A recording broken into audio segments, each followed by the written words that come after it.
You don't have to do these steps every time you start it up, but it helps to periodically check for updates. Open the start menu and then just search for update. You can just start typing and you'll be looking for a check for updates. And this brings you to the Windows update and it'll tell you if you're up to date. You can manually check for it again. But pretty much updating Windows itself definitely helps, especially since Microsoft Flight Simulator is a Microsoft program. Updating Windows definitely helps if there's anything pertinent.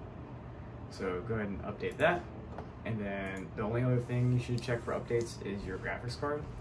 So you have an AMD graphics card. I've set a shortcut right here in your start menu.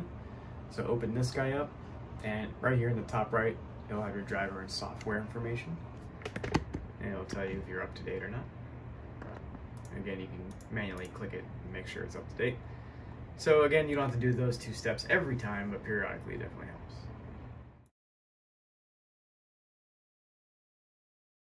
So you got Microsoft Flight Simulator, then you have real Sim Gear, and this is the software to make the 430 work.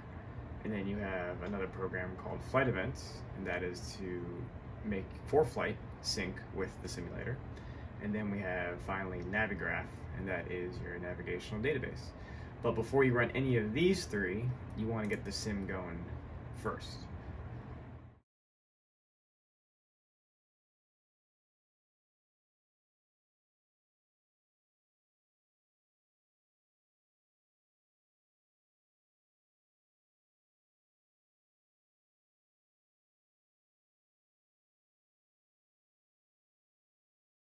So I've already tuned mostly everything, but the one thing I can't change is this one setting within the task manager. So what you want to do is you want to hit Control-Delete to bring up this screen. Click on Task Manager.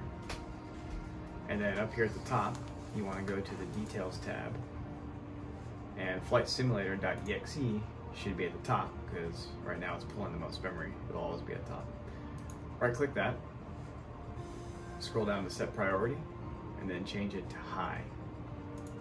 And then go ahead and say change priority. It's just a little tiny tweak that'll help with the performance of your computer.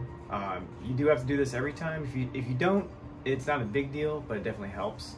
Unfortunately, Windows forgets that setting every time you close the sim and want to reopen it again. So you do have to do it every time, but again, not the biggest deal breaker if you don't.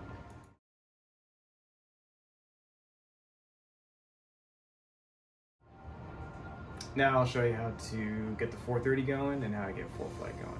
So let's just do a demo flight, and just real quick, we can click on World Map.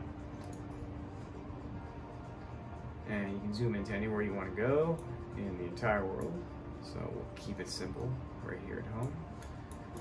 To set a departure, you can click anywhere and click Set as Departure, and that'll start you in the air, already flying, ready to roll.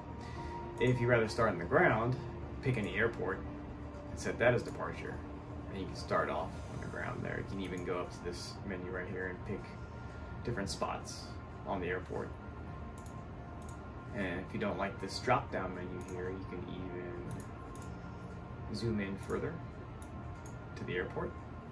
And it'll give you all kinds of points that you can choose from. So there's 28 right, 28 left, you can even do 10 right or 10 left, even the cross runways, even parking. So let's just do 28 right, we'll set that as departure, and we'll go fly.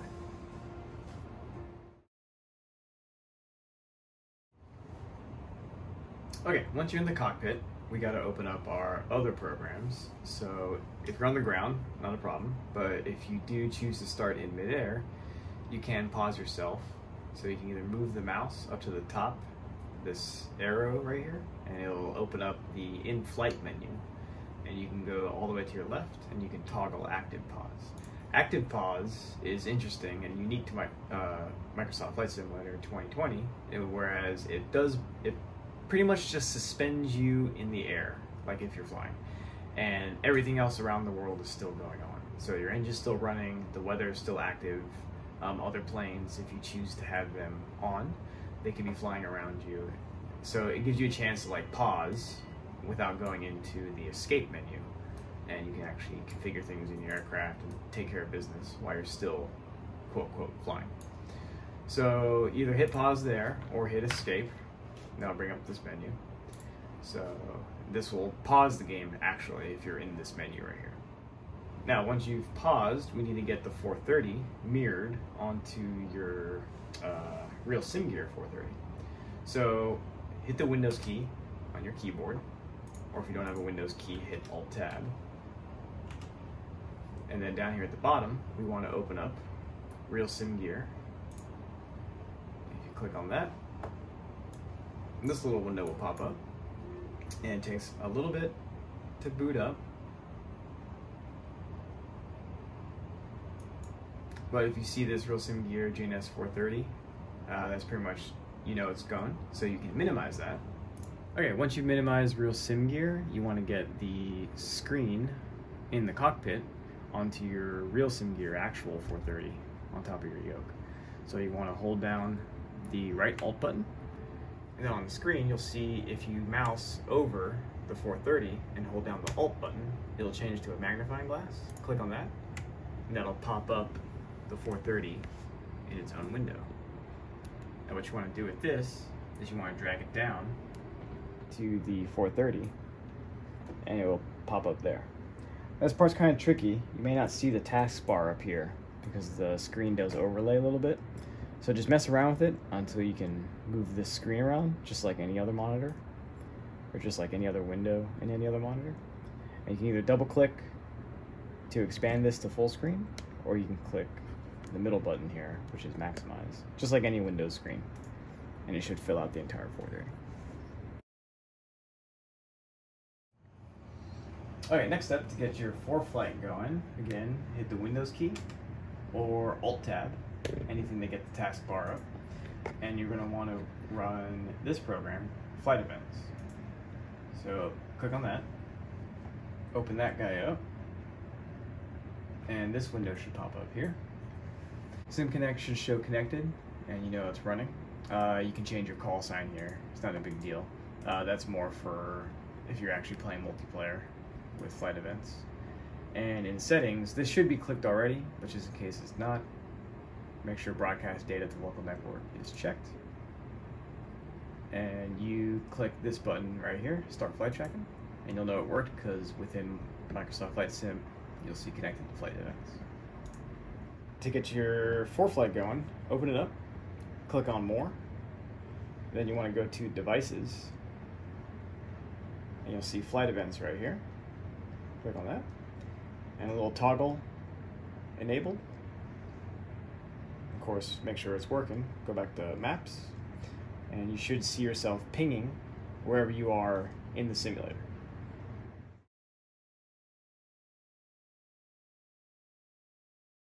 And to make sure your nav data is good, again, hit Windows or Alt-Tab to get the taskbar up.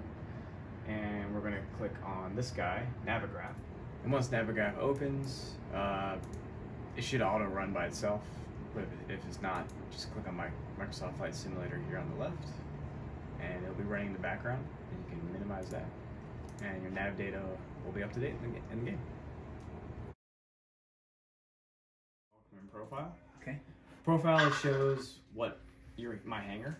Okay. And it shows the current planes you can pick from. Boy, those are gorgeous. Yeah, the graphics. I mean, this is like just below medium setting for your computer. So imagine like twice this. Like the graphics are great. Yeah, it's like real life.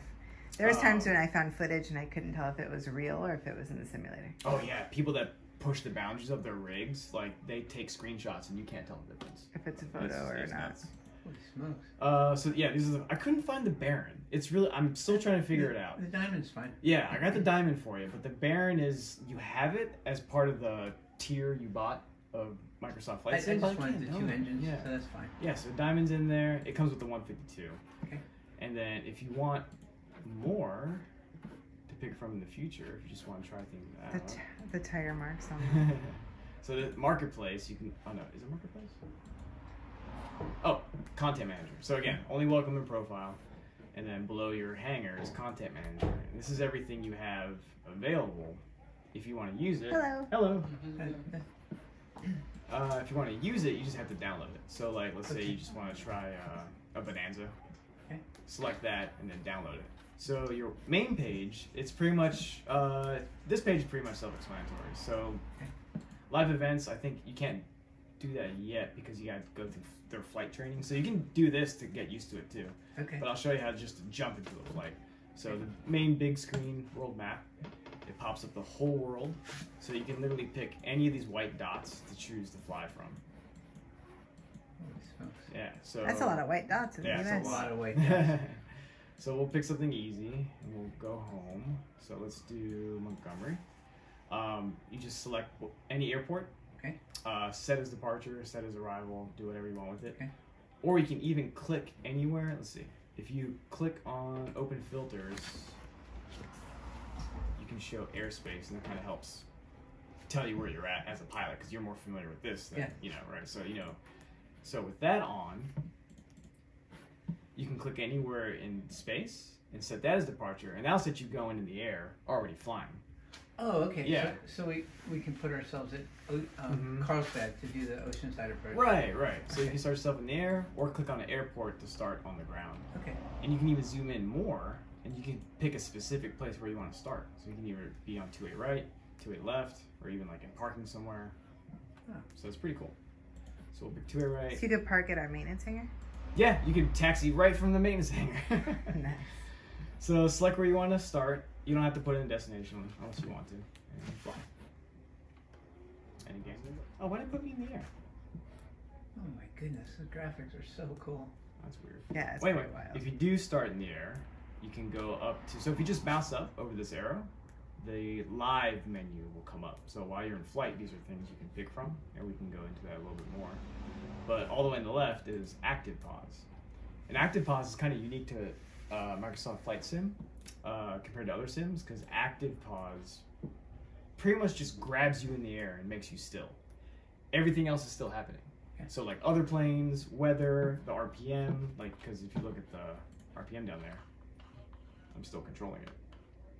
So everything else is still happening, you're just literally frozen in space. So it's a pretty cool feature they put in. Real pause is just escape.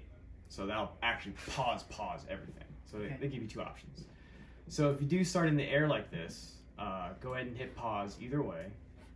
What's the other way to press pause? Escape. Okay. Yeah. Escape or the escape button on the keyboard. Menu. Yeah, escape button on the keyboard. Okay, so now this is where we got to open all those other things. So on the keyboard, if you hit the Windows button, that'll bring up your taskbar. Okay. And that'll bring up all the other things we talked about before. So we can get the 430 going with the real Sim Gear software. So you open that guy up. And this screen will pop up, real Sim Gear, and it's detected it, and it's ready to go. So yeah, as long as you see this up there, it's pretty instant. So you just open that, go back into the sim. You can minimize this. Go back into the sim, and this is the only like non-intuitive thing. All sims are like this. FSX, X-Plane 11. You can make your any glass, whether it's 430, G1000, G5000, you can pop out the screen. So the trick to that is you hold down Alt right, and your mouse right here. If you mouse over the screen, it'll turn into a magnifying glass. You just click that, and it'll pop it out. Oh, okay. So just like I showed you before, this acts as a second monitor. You just drag this down to here. Oh, okay. And it's a window like in Windows. So you either double click the top taskbar or you just hit maximize, and that'll full screen it. Just like any other window in Windows. Okay. And now your 430 is down here. In-flight menu, then weather. That's it. And you can hit, if you don't have it on live, you can just hit the live button and it'll pull live weather. If you go up to your in-flight menu, go to the camera button, and that brings up all the camera options, and you can either choose cockpit, external, or showcase is kind of like a drone mode. You can fly around your plane, or kind of like let your plane fly by the camera. It's for like people recording YouTube videos and stuff. Yeah. Fancy. Yeah. We have the hat button right here. So that's like the default view thing. So going forward, we'll point you forward. Going back, we'll bring like a medium view. And then if you hit down again, it will kind of bring you down to the gauges. Okay. And then down again even more. So it's just kind of like intuitive. Where do I want to look? Do I want to look more forward? Do I want to look more down? Just push up or down. Once you're in the most down view, you can push left or right, and that'll get you over to the different views. And of course, once you're flying, if you push left or right, that will make you look out the windows. So it's a little bit of a learning curve, but it will become intuitive because it's just like push your thumb where you want to look, kind of thing.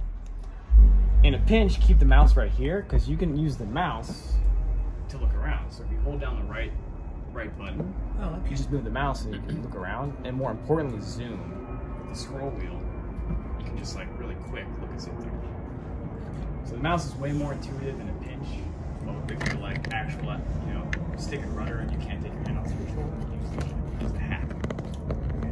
That's your views. Your flaps will be this first button on your left, T1 and T2. So flaps up, flaps down. Okay. This is your rudder trim if you ever want to use it. Even in the real planes, I really use rudder trim. Autopilot disconnect. I think that's all I mapped. What's this one? This is your pitch trim. Yeah. So that's probably the one you use the most. Yeah. So like, let's say we want to go to Gillespie, right? So once you start turning the knobs, it goes to this weird, like we're not used to this, right? It should just be all blank. But if you start scrolling, it starts on numbers first, which isn't like the real one. Then it goes into letters. See what I mean? Oh, okay. So it's a little different, but once you play around with it, you're like, oh, okay, I just got to do that. Okay. But the knobology is overall the same. So, okay. Let's see. But on the first page of the flight plan, you can just enter Gillespie. Yeah, definitely. Or you can even just go to the nearest page, Yeah. and just pick something around you. Yeah. That's the way I've been flying, because obviously it's the quickest and most intuitive, just like real life too.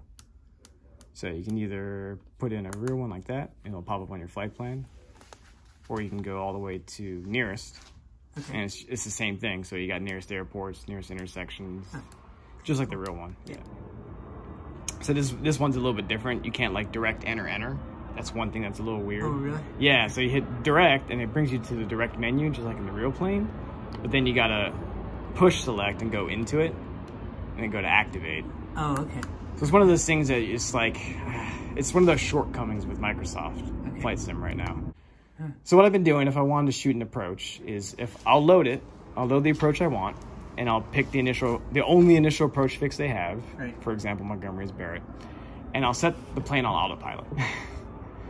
So I'll turn autopilot on, and I'll put on nav mode, and I'll pick the altitude I want to go to. Go back again. So are you familiar with this old school? I forgot what this is called. I think it's a Bendix. The autopilot? You ever mess with one of these old ones? No, I've not got to that yet. Okay. This would be a great chance to learn autopilot. Yeah. All autopilots are pretty much the same. They all have the same buttons. So obviously that turns it off and on. This is more of a discussion you should have with your CFI. Don't take what I'm saying and apply it to the real world. But this will get you going in this thing. Each autopilot has these basic buttons: heading, nav mode, approach, reverse course, and altitude, and then how you want to reach your altitude. So obviously heading mode, if you punch that in, that'll, whatever you have bugged, the autopilot will stick on that heading. So that works off the HSI or? That works off, the heading indicator, right. Okay. Just like most sims, if you mouse over something and it gives you that arrow, like you want to turn a knob, right, you can use the scroll wheel. It's a lot quicker. Oh, okay. So whatever you mouse over, use the scroll wheel, and that'll turn the bug for you. Okay. Yeah.